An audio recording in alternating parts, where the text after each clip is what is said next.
राधे राधे भक्तों, आप सभी को फाल्गुन मास की पूर्णिमा यानी बुराई पर अच्छाई की जीत के महापर्व होलिका दहन और रंगों के पावन उत्सव होली की अनंत शुभकामनाएं एवं बधाई।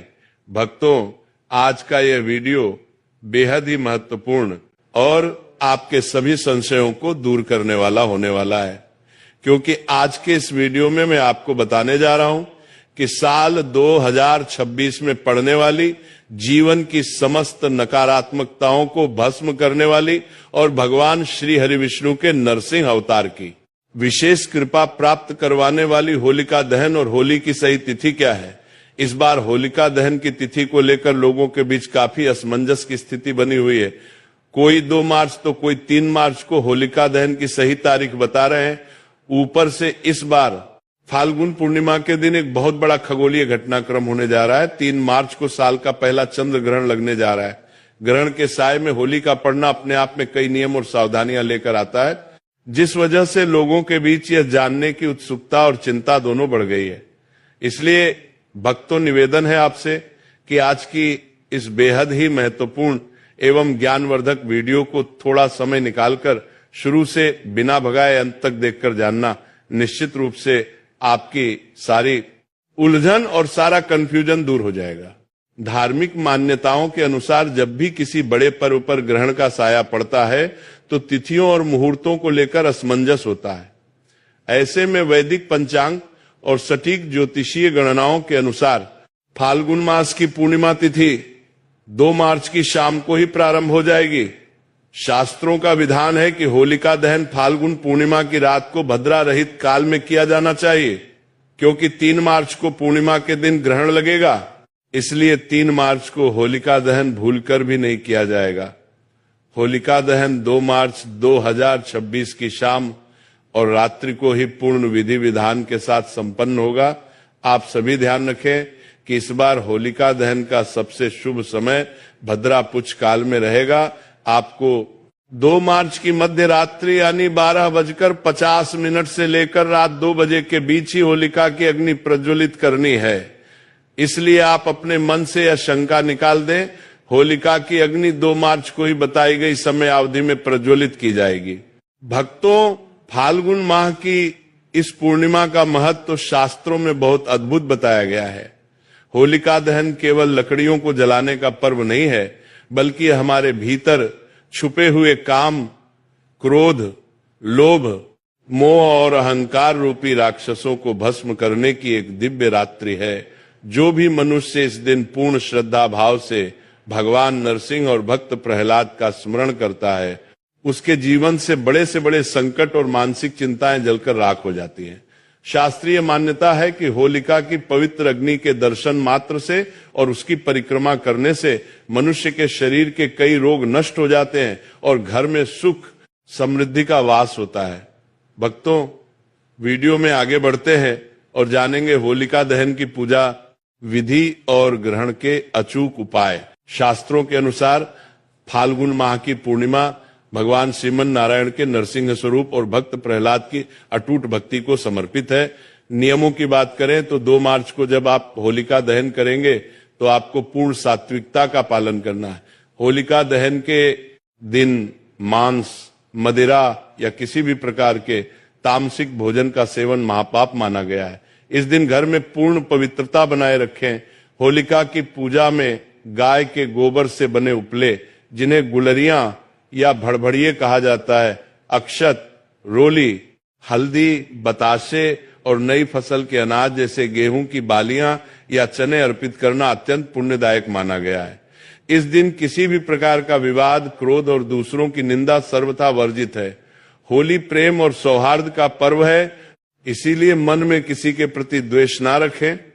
शास्त्रों में यह भी बताया गया है कि होलिका दहन के दिन किसी भी सुनसान जगह, चौराहे या पीपल के पेड़ के नीचे अकेले जाने से बचना चाहिए, क्योंकि इस रात नकारात्मक शक्तियां अत्यंत प्रबल होती हैं।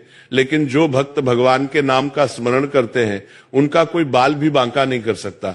होलिका दहन के पीछे की जो पौराणिक और दिव्य कथा है, वो अत्यंत पावन और प्रेरणादायक है। प्राचीन काल में हिरण्यकश्यप नामक एक अत्यंत अहंकारी और क्रूर राक्षस राजा था। उसने तपस्या करके ब्रह्मा जी से वरदान प्राप्त कर लिया था कि वह न दिन में मरे न रात में, न घर के भीतर न बाहर, न अस्त्र से न शस्त्र से, न मानव से न पशु से। इस वरदान के अहंकार में वह स्वयं को भगवान मानने लगा और अपनी प्रजा को अपनी पूजा करने के लिए विवश करने लगा। लेकिन उसी का पुत्र प्रहलाद भगवान श्री हरि विष्णु का परम भक्त था। वह हर पल ओम नमो नारायण का जाप करता रहता था। हिरण्यकश्यप ने अपने ही पुत्र को भगवान की भक्ति से रोकने के लिए कई घोर यातनाएं दी। उसे पहाड़ों से फेंका, विष दिया, पागल हाथियों के सामने डलवाया, लेकिन भगवान विष्णु की कृपा से प्रहलाद हमेशा सुरक्षित रहे। अंत में हिरण्यकश्यप ने अपनी बहन होलिका को बुलाया। होलिका के पास ब्रह्मा जी द्वारा दी गई एक ऐसी चमत्कारी चादर थी जिसे ओढ़कर यदि वह अग्नि में बैठे तो आग उसे जला नहीं सकती थी। योजना ये बनी कि होलिका प्रहलाद को गोद में लेकर चिता पर बैठेगी, जिससे प्रहलाद जलकर भस्म हो जाएगा और होलिका बच जाएगी। जब होलिका प्रहलाद को लेकर धधकती अग्नि में बैठी तो भक्त प्रहलाद बिल्कुल भी भयभीत नहीं हुए। वे आंखें बंद करके शांत भाव से भगवान विष्णु का स्मरण करते रहे। तभी प्रभु की ऐसी लीला हुई कि तेज हवा का ऐसा झोंका आया कि वो चादर होलिका के ऊपर से उड़कर भक्त प्रहलाद के ऊपर आ गई। देखते ही देखते बुराई की प्रतीक होलिका उसी अग्नि में जलकर राख हो गई और भगवान की अटूट भक्ति का प्रतीक प्रहलाद आग से सुरक्षित बाहर आ गया। इसी महान घटना की याद में हर वर्ष होलिका दहन किया जाता है। अब आते हैं उन विशेष उपायों पर जो आपको 2 मार्च होलिका दहन की रात को करने हैं। होलिका की अग्नि अत्यंत पवित्र मानी जाती है। जब होलिका दहन हो रहा हो तो अग्नि में नारियल, पान के पत्ते, लौंग, कपूर और सरसों के दाने अर्पित करने चाहिए। ऐसा करने से घर की सभी नकारात्मक ऊर्जा और नजर दोष हमेशा के लिए समाप्त हो जाते हैं। होलिका की अग्नि की 3 या 7 बार परिक्रमा अवश्य करें और परिक्रमा करते समय मन में प्रार्थना करें कि हे प्रभु, जैसे आपने प्रहलाद की रक्षा की वैसे ही हमारे परिवार की भी रक्षा करें। होलिका की शांत हो चुकी राख भस्म को अगले दिन सुबह घर लाना बहुत ही शुभ माना जाता है। इस भस्म का तिलक करने से या घर के कोनों में थोड़ा सा छिड़कने से रोग और दरिद्रता दूर होती है और नवग्रहों की शांति होती है। होलिका दहन की अग्नि में विशेष प्रकार की वस्तुएं अर्पित करने की भी परंपरा है, जिनका संबंध अलग अलग दोषों और जीवन की समस्याओं से होता है। यदि किसी व्यक्ति के जीवन में पितृदोष की समस्या है तो उसे होलिका दहन की अग्नि में काले तिल, ज्वार और थोड़ा सा घी मिलाकर अर्पित करना चाहिए। यदि किसी व्यक्ति के जीवन में शनि दोष या राहु केतु से संबंधित बाधाएं चल रही हो तो उसे काली उड़द, सरसों के दाने और एक सूखा नारियल अग्नि में अर्पित करना चाहिए। जिन लोगों को आर्थिक तंगी, दरिद्रता या धन की हानि का सामना करना पड़ रहा हो, उन्हें होलिका की अग्नि में 7 साबुत हल्दी की गांठें, 1 सुपारी और थोड़ी सी गुड़ अर्पित करनी चाहिए।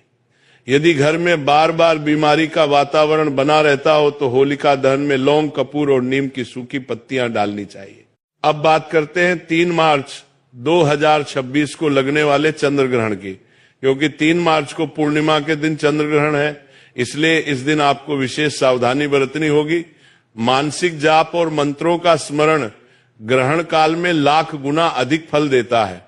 3 मार्च को आप घर के भीतर ही बैठकर ओम नमो भगवते वासुदेवाय महामृत्युंजय मंत्र या अपने इष्ट देव के